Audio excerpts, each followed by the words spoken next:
I'm Effie, and around this time last year, I picked out 10 upcoming releases that I thought my best friend would enjoy reading, and then she picked 3 of those titles for us to buddy read together. So this year, she has come up with a list of, we originally said 10, but I also said don't feel limited. If you want to make it more than 10, that's absolutely fine. So she's come up with a list of titles for me. And in this video, I'm going to be going through those titles and picking out probably 3, but we'll see, books for us to buddy read, I guess, between now and the end of the year. So that's enough ramble. Make sure you are subscribed to her because she is absolutely fantastic. She's really creative. She makes incredible content. I love her to pieces. I should have like a little graphic of her channel somewhere on screen at this point. Anyway, make sure you subscribe to her and let's just get straight into the book she's picked out for me. So the first one we've got is Immortal Dark, and that's by Tigress Germa. And her reasoning is because we both got arcs, which, yeah, that is pretty solid.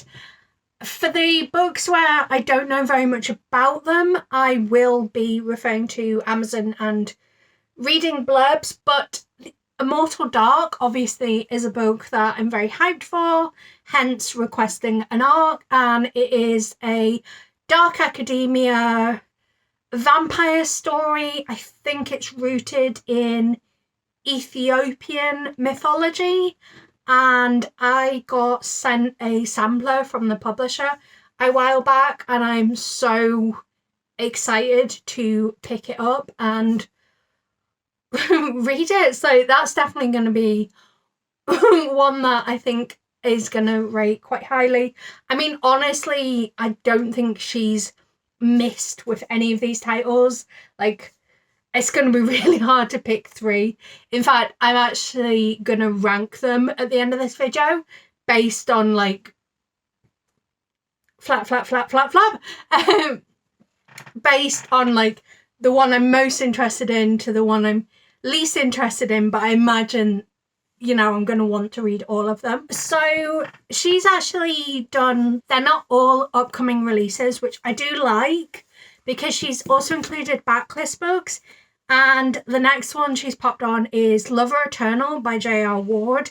And she said, because we both suck at sticking to buddy reads, that's so true. So she very kindly bought me the first 10 books in the Black Dagger Brotherhood series. And the plan was we were going to read one of these books every 2 months. And we've managed to read a grand total of 1 of them and then fallen off the rails. So this is, like, even if I don't pick it in this video, this is going to be one of our top priorities. The Black Dagger Brotherhood is also a vampire series. They are, I guess you technically describe them as paranormal romance, because they are set in our world, but like vampires have this whole society in the shadows, and they are all like romances between the different members of the Black Dagger Brotherhood and, you know, various women. I do remember being like really intrigued when I initially read this blurb, because it sounded like the love interest might also be a bit of a monster. Also, I think, yeah, we found out that like in the blurb it says what the vampire male lead in this, what his monstrous form is, and that made me really excited as well. So this is book 2 in the series, so hopefully we'll get back on track soon. Skip ahead if you don't want spoilers of upcoming book box books. So the next book is Bonded by Thorns, because it's going to be a romantasy box for, she says for me, as in for Shannon, but it's reverse harem. So I think this is the first one to come up that really appeals to you. And I completely agree. In fact, when we found out that that book was going to be in the subscription, I was like, if you don't want it, I do. So let me look up a blurb, because I think like, it is one I'm interested in, but beyond knowing it's like reverse harem, I don't know if I know very much about it or at all. Oh, it's a Beauty and the Beast fantasy romance retelling. So not only is it like something we're both interested in, I know she's on a sort of fairy tale romance or fairy tale retelling kick right now. But then is she going to be on one 6 months down the line? I don't know, but very excited. So it's by Elizabeth Helen, and it's 4 handsome fae princes, 1 awkward bookworm, an enchanted veil, a beastly curse to break. Rosalina O'Connell lives her life in Orca Cove as quietly as she can. When her father turns up missing, Rosie goes after him and finds herself in the enchanted veil, the land of the fae, where her father has been imprisoned, and Rosie has no choice but to make a deal with 4 fae princes to take his place. As Rosie begins to learn more about the 4 princes, she discovers that they have been cursed. The princes must take on the form of demonic wolves every night, and every year that passes, more of their magic fades away. If the princes can each find their mate, they will break their curse and free their realm. Rosie is determined to help them. ... The only problem is, the more time she spends with the princes, the more she's convinced that she's the one they're all meant to be with. And it's got like various different things. It's got essentially like a trope map, but in written form. And like it's a 3 chili pepper spice. Is the sun disappearing? I am so sorry if the lighting gets a bit rubbish. I didn't really think about it, but I am filming later in the day. My apologies. That, like, I love poly romance, so again, like, really interested in that. The 4th book is Middle of the Night by Riley Sager, because it wouldn't be right if I didn't include a thriller and one of my most anticipated. Now, I will read the blurb, but I actually think I'm not interested in this Riley Sager. Generally, I am interested in Riley Sager, but I feel like the blurb for this one sounded really dull, but I could be wrong. So, it comes out very, very soon. On July 15th, 1994, 10-year-old Ethan and his best friend Billy fell asleep together in their quiet New Jersey cul-de-sac. In the morning, Ethan woke up alone. The tent was sliced open and Billy was gone. Taken. He was never seen again. 30 years later, Ethan has returned to Hemlock Circle, still desperate for answers. Who took Billy? Plagued by bad dreams and insomnia, he begins to notice strange things happening on the street under the cover of darkness. Someone is prowling the cul-de-sac when no one is awake to see them. Are they still out there? This isn't a bad neighborhood. These aren't bad people. But what if they are? So, I think the thing with this book is that, like, if Shannon were to read it and say, yes, like, this is actually a really enjoyable thriller, I think you'll enjoy it, I probably would pick it up. But based on that blurb, that doesn't sound like my cup of tea. And it's one of the things where, like, so Shannon and I have fairly similar reading tastes, but when it comes to mystery thrillers, I'm not a big fan of like a domestic thriller, which this feels like. I like something a bit more, I don't know, larger scale, murdery. I'm not quite sure what I'm trying to say. I'm not really sure that I can explain what my taste in mystery thrillers is. That I am so sorry. Like, the lighting would be fine if the sun didn't keep coming in and out. Yeah, so I think this is one where I'll be like, Shannon, please read it for me and spoil it for me, because I don't think it's going to be my cup of tea, but maybe it will be. Okay, so the next one is I Was a Teenage Slasher, which I think Stephen Graham Jones. Horror through the eyes of a killer, sign me up. Yeah, that sounds really unique. Let's bring up the blurb, because I think, like, I've heard of it. It's kind of peripherally on my radar, but I'm not sure if I actually know much about it. 1989, La Mesa Texas, a community driven by oil and cotton, a town where everyone knows everyone else's business. Tolly Driver, 17, a good kid with more potential than application, exists on the outskirts with his best friend, Amber. They navigate the hellscape of the teenage social scene, sticking together in a place that doesn't know how to be different. But when they go to a fateful party at Deke Masterson's house, a party that ends in a series of gruesome, brutal, and extravagant murders, Tolly's world gets flipped upside down because some slashers are born in violence and retribution, some were born that way, and some were just in the wrong place at the wrong time. So that blurb doesn't seem to say that it is through the eyes of the killer, but like presumably it is. And I'm definitely intrigued by it. I think Stephen Graham Jones is an author that generally I've had success with, but I didn't enjoy My Heart is a Chainsaw. But I definitely would be interested in picking up more from him. And I think he has a really interesting way of telling a story. And I think I think a lot, don't I?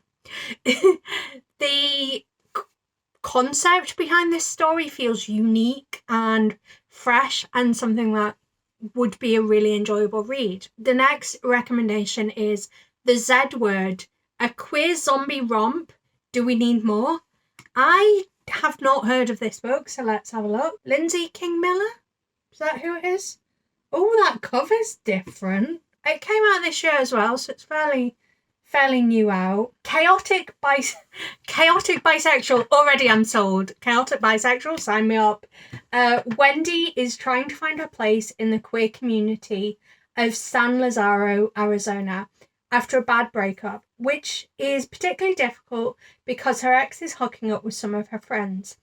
And when the people around them start turning into violent, terrifying, mindless husks, well, that makes things harder, especially since the infection seems to be spreading. Now, Wendy and her friends and frenemies, drag queen Logan, Silver Fox Bo, sword lesbian Aurelia, and her wife Sam, mysterious pizza delivery stoner Sunshine, and yeah, Wendy's ex-girlfriend Leia, have to team up to stay alive, save Pride, and track the zombie outbreak to its shocking source, hopefully without killing each other first. Yeah, that sounds like a lot of fun, and it sounds like quite different from the rest of the books on this list, or at least the rest of the books that we have, touched on so far. I'm like, yes.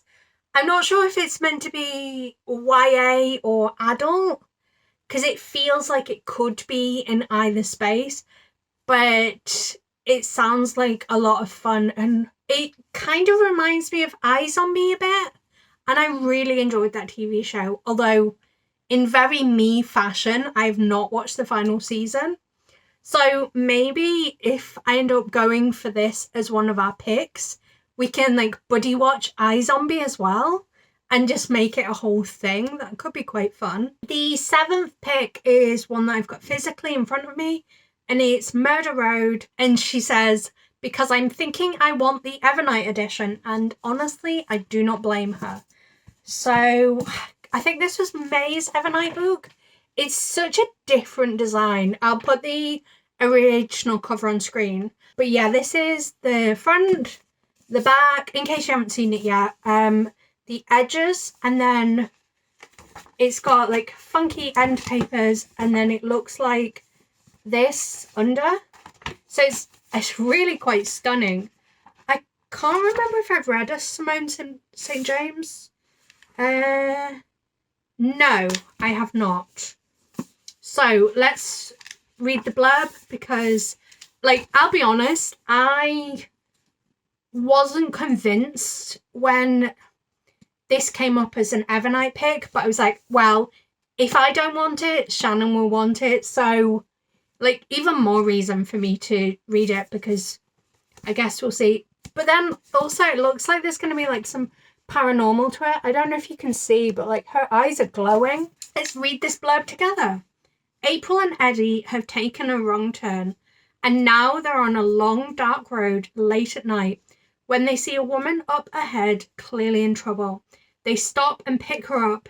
It's only once she's in the car, they see the blood, and then headlights appear in the distance, racing toward them at speed.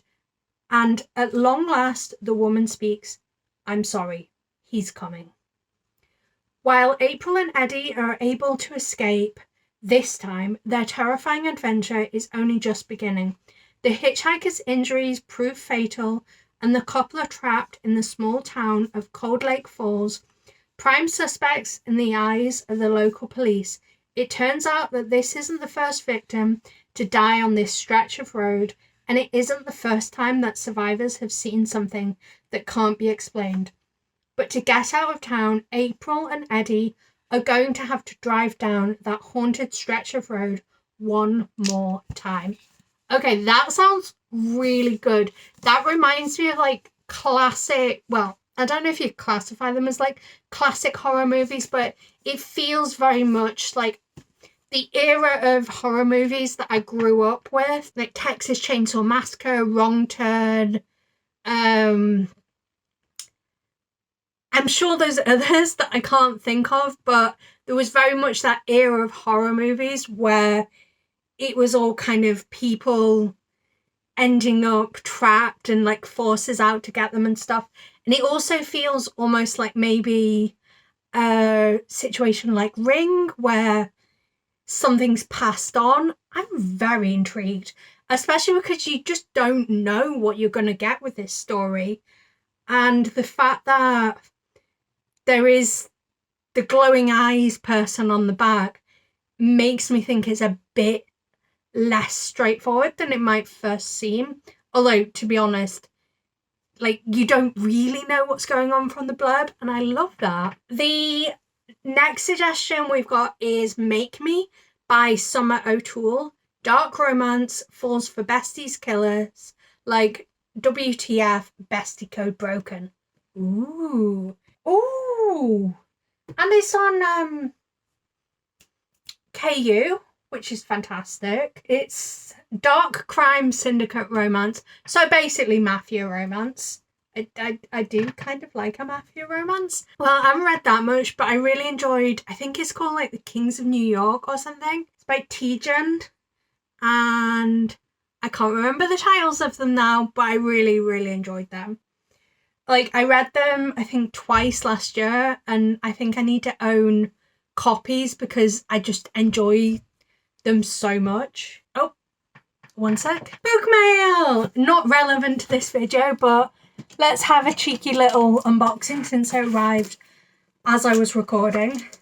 I'm pretty sure this is my copy of The Warm Hands of Ghosts. Well, I'm almost certain it is. Let's see it in person, and then we'll get back to all the suggestions that my best friends made for me. Like, could you imagine if I just snuck this book onto our list? Because I know that her copy's arriving today as well. I don't think I remembered what it looked like. So, I think I thought it was like a naked hardback. But that's what it looks like on the front. The edges, and it's all the way around, and it's signed. The reason I wanted this book is because Harvey Oliver Baxter, the author of Fallen Thorns, absolutely adored it, and I was like, well, I really enjoyed Fallen Thorns, so I'm going to take a recommendation from an author that I enjoyed. And oh yeah, that's it. So it's the naked hardback that I was like, ooh, pretty. So, anyway, that's not relevant to this video, but also kind of relevant. I think, you know what, just for fun, I'm going to chuck that in to the video because I know Shannon is also interested in this book. I probably won't make it one of my final picks, but I will add it into the ranking. In a world torn apart by war, a brother and sister fight to find each other. November 1917, Canadian soldier Freddie Ivan awakens after an explosion to find himself trapped under an overturned pillbox alongside an enemy soldier, a German. Against all odds, the two men form a bond and succeed in clawing their way out. But once in no man's land, they realise there is nowhere they can go where they won't be shot as deserters. As the killing continues, they meet a man, a fiddler, who seems to have the power to make the hellscape that surrounds them disappear, but at what price? January 1918, Laura Eithun travels to the forbidden zone of World War I in Belgium. She has volunteered as a nurse at a private hospital, but her real reason for being there is to find her brother, Freddie, who is missing. Soon after arriving, she hears whispers about ghosts moving among those still living, and a strange man known as the Fiddler, whose music offers soldiers the gift of oblivion. Could Freddie have met him too? But if so, where is he? I'm not usually someone who enjoys books set in the World Wars, but as I say, an author of a book I really enjoyed, read it and recommended it, and I was like, you know what? Yes. So much yes. Let's get back to Make Me by Summer O'Toole. When your best friend has been murdered, I recommend not falling for the serial killer responsible. Okay. Shannon summed it up beautifully then. Serial killers, secret identities, an unhinged crime boss with a dirty mouth, and one explosive enemies to lovers romance. When Harlow is a witness to her best friend's murder by the serial killer terrorizing June Harbor, she grows frustrated with the police's lack of progress and decides to take matters in her own hands. She soon falls headfirst into an intricate plot of deception, dark family secrets, and one dangerous criminal who is dead set on making her his. So I think my only reservation would be that there's a really fine balance between a dark romance being cringe and a dark romance being really enjoyable. And I don't know where this is going to fall. Like, I think this is something that I'm going to want to pick up, but whether I want to pick it up as a buddy read, I don't know.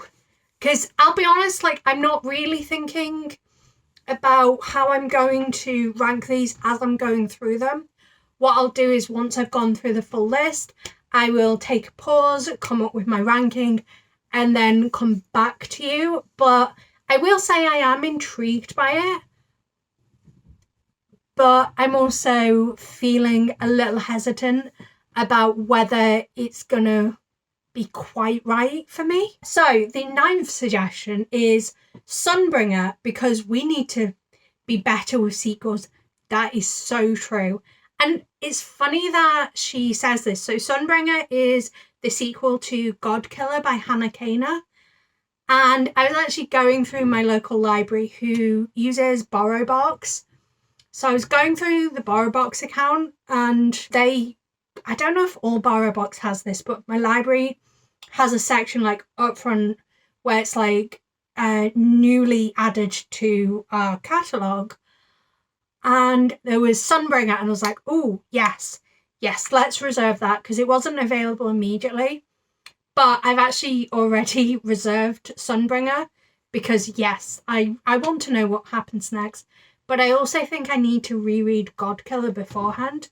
Luckily, it's not super, super long. But yes, I completely agree. We need to get on top of our series and stuff. And then we've got 3 titles in one message, so we'll do them one at a time. So Just Butter, which I think she's just like, let's add butter, because we both own a copy. And yes, we do, obviously.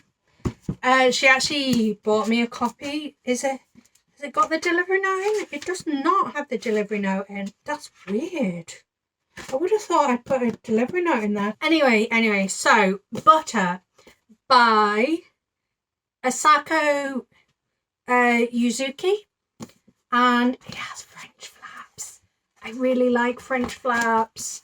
Yes, you can snigger if you want. Gourmet cook Manako Kaji sits in Tokyo detention house convicted of the serial murders of lonely businessmen who she is said to have seduced with her delicious home cooking. The case has captured the nation's imagination, but Kaji refuses to speak with the press.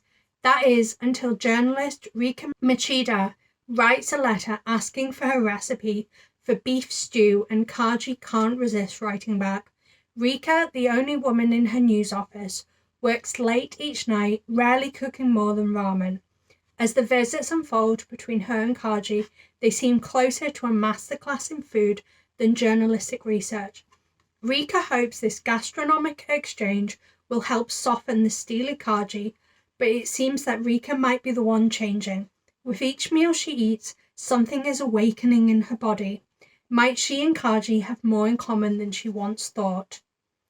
Okay, that's not quite the book I thought it was, but also I think it's really like another one of these where like you're getting the killer's perspective, and just in general this feels like a really nice book, and I'm interested to dive into it. And I want to prioritize books that have been gifted to me as well, so that's important to me. And then we've got Tasting Red by Holly Roberts and Kept by Evelyn Flood, both retelling Because I'm in a Mood with Once Upon a Time, which that's a mood. I'd be like, I see that and I raise you a Ben Alderson, because like if we want a retelling, maybe we do a queer retelling, but I'm going to be good and I'm going to stick to Shannon's list. So Tasting Red by Holly Roberts. My, what big teeth you have.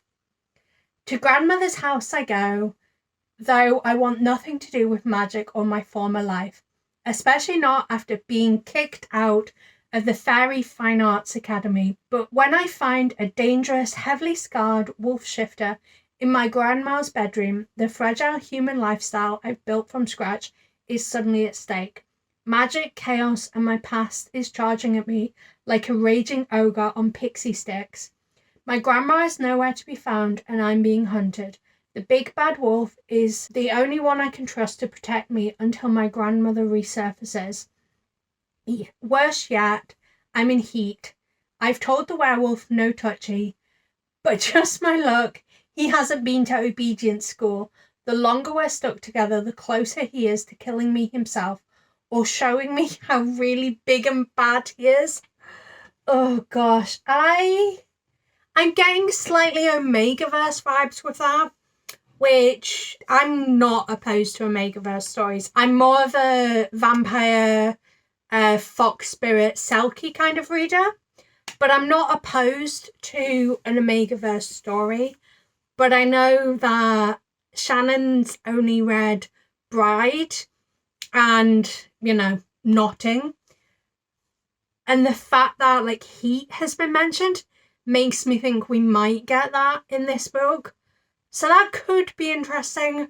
I will also say that I can't tell if it's meant to be contemporary or not, but the anachronism of pixie sticks, like I get that it's meant to be like a cute sort of play because pixies are a fairy tale creature, but I'm not sure if it would annoy me having that anachronistic bits in it. But I'm not ruling it out, especially because it's on KU, so it's one of those where you're not really risking anything because you can borrow it, you can read a bit and you go, okay, not really for me. Ooh, Kept is not only is Kept a Rapunzel retelling, but it's also Polly. So that's 2 Polly fairy tale retellings. Nice. I can't live my life in a cage anymore. Please take me with you. My whole life is squeezed inside these walls. I can't remember the last time I left this building. My guardian, Ethan, tells me it's to keep me safe. During his visits, he tells me the world is dark and full of evil. Evil that killed my parents, stole my family from me, and left me in Ethan's care. He wants me to stay here forever.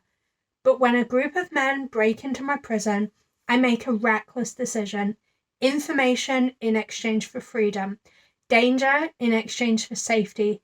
They're everything Ethan warned me about. Maverick, the puppet master with cool eyes and a colder smile.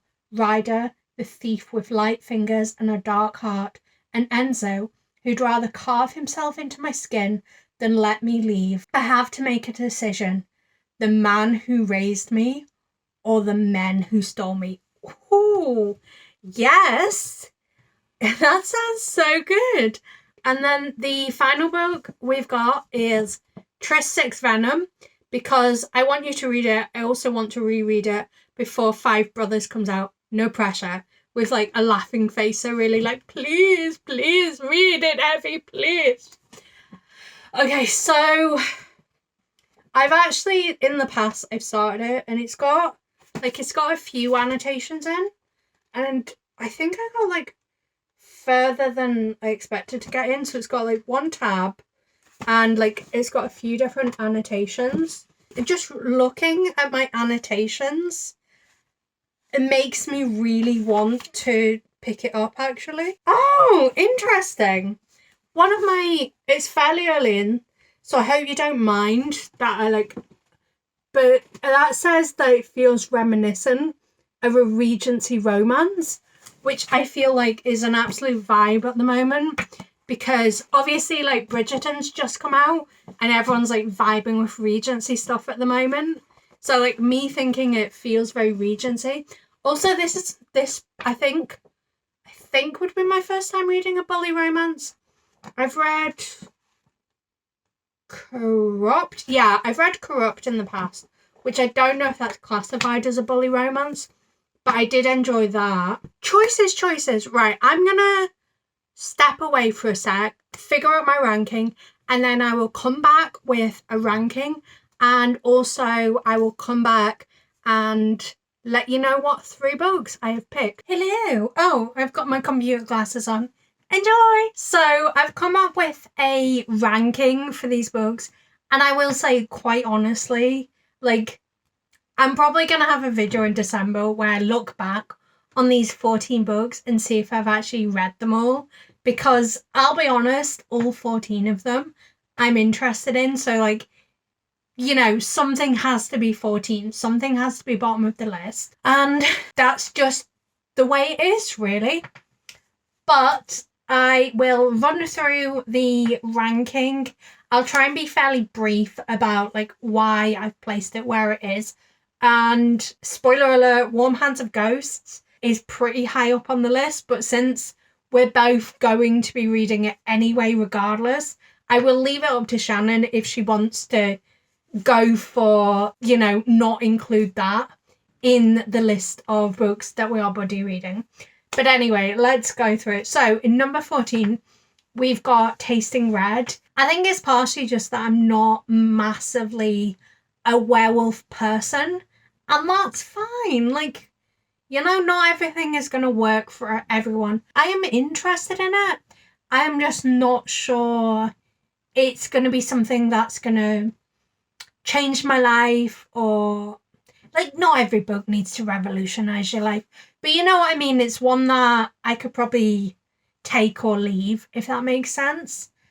Middle of the Night is my number 13, just because I'm not convinced based on the blurb. There are Riley Sagers that I'm interested in. I think so. I've read Survive the Night, did not love that, but then it seems that regardless of what you feel about Riley Sager, most people didn't like Survive the Night. Shannon consensually spoilt, is it The House on the Lake? Something like that.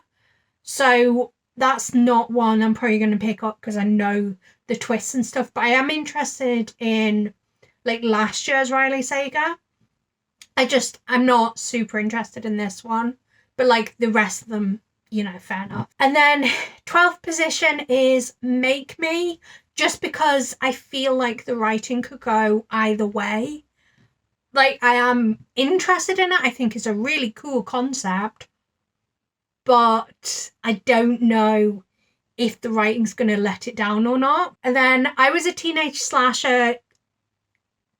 You know, it sounds amazing, but something has to be in 11th position. And it's going to be I Was a Teenage Slasher. Bonded by Thorns is our number 10 spot. As I say, we're getting into ones that I am interested in. It's just something has to be in that position. Again, like, I don't know if it's one that's going to, like, necessarily work or not. But I think it was a case of there's 2 Polly fairy tale retelling books on this list. So this one ended up being the one I was less interested in. Then the Z Word, it sounds really fun and quirky, and I am excited by it. Will it work out? I don't know. But at the same time, I feel kind of bad that I put it so low. Like, it's definitely something that's going to be quite different. And obviously, like, I'm going to say that, like, Shannon, when you're watching this, if in the comments you want to kind of overrule me and decide we are actually picking up a different 3 for whatever we said, then that's absolutely cool.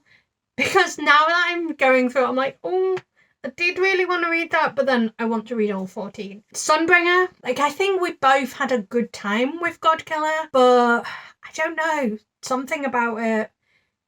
Maybe it's just that the ones ahead of it in the ranking appeal slightly more. And then we've got Butter, such a unique concept, very interested to pick it up and see what's going on there. Lover Eternal, knowing Rage's monster form, I feel like that's very much like a Shannon book. And I mean, honestly, like, these top 6, I want to read all of them, and I want to read them instantly, even though I'm in the middle of reading the books for the Hugo Awards. So, like, I don't have time to pick up the books I want to read right now. But yeah, I want to pick them all up. And then Immortal Dark, yes. I am fascinated to know where this story goes, and I'm really looking forward to picking it up. I'm really excited to have an arc, and I think this is going to be one that, you know, people are going to be obsessed with. Like, I've been obsessed with vampires pretty much my whole life, but there's definitely a vampire renaissance going on at the moment, and I love that. Number 4 is Kept, because a Rapunzel retelling, reimagining that is Polly. Yes, please and thank you. I will have that right now, if you don't mind. Warm Hands of Ghosts, you know, as I said, when it arrived, I'm just sneaking it onto the list, but I know we are very, like, excited to pick it up, and the fact that an author that I enjoyed their work of, like, highly recommended it and was, like, one of their best books of the year. Yeah. It's just gotta happen. Murder Road is number 2. I'm just so intrigued by it. And it's so funny because I was, like, this close to skipping my Evernight. And I was like, no, I will get it. And, like, I love the edition. So I'm glad to have it anyway. But I'm now super intrigued to pick up the book. And I think it's one of these where, like, the edition makes all the difference. Because I think if it had been the original edition, I got such a different vibe from that cover. And then our number 1 pick, surprise, is Trust 6 Venom. And you know what did it for me? My note that said it was reminiscent of a Regency romance. And I was like, yeah. I want a bully romance that feels like a Regency romance. Actually, Shannon, I'm speaking directly to you. This is your next writing prompt. Write a bully romance set in the Regency period. All right. That's me. Hopefully my beautiful bestie will be down in the comments, and she will either be like, why did you pick those books? Or she'll be like, yay, Trust 6 Venom. Or something else. I don't know. But, ow! I just hit my fist on my desk. Let's try that again. But, love you, Shannon. Don't forget to subscribe to her. And love you, dear watcher. Until next time. Bye!